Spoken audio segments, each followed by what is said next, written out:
अस्सलाम वालेकुम स्टूडेंट्स, इस वीडियो में हम एप्स एंड एप्साइडल डिस्टेंस के बारे में पढ़ेंगे। So apse is a point on a central orbit at which the radius vector from the centre of the force to the point has maximum और minimum value. So आप इस figure में देख सकते हैं जो कि एलिप्टिक इन नेचर है। इस पे हमारे पास ए डैश और इस A and B dash. So A dash में हमारे पास जो डिस्टेंस है सेंटर से वो मैक्सिमम है, इसी तरह ए पे जो डिस्टेंस है सेंटर से वो मैक्सिमम है, but at the point B and B dash जो डिस्टेंस है हमारे पास वो मिनिमम है। So these points are the apse. Now apsidal distance is the length of the radius vector.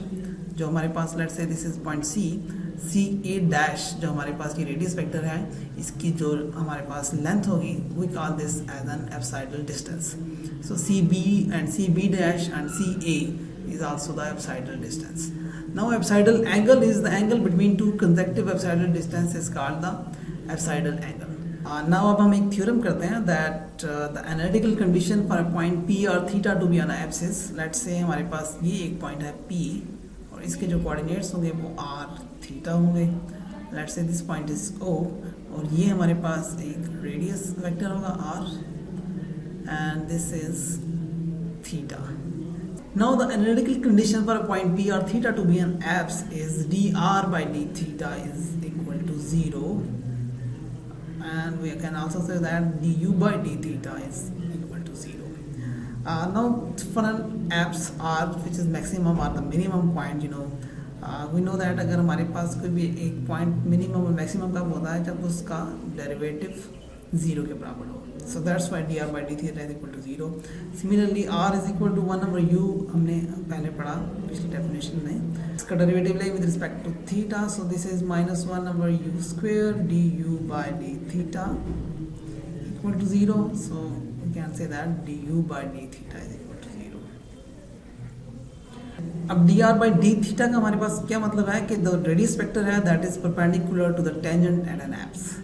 So dr by d theta is equal to 0. इसको हम prove कर लेते हैं कि लेट्स फाई हमारे पास let phi is the angle between radius vector and tangent at P. So this is the radius vector and this is tangent. इनके दरमियान में जो एंगल है लेट्स से ये फाई एंगल है, phi.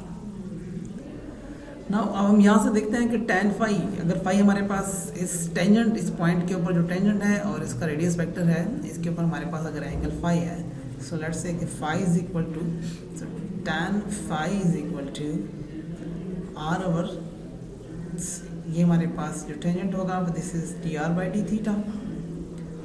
So we can write this as, अब d r by d theta हमने देखा है कि दिस इज इक्वल टू 0 है।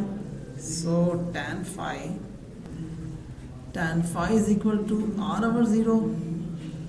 Now this is tan phi is equal to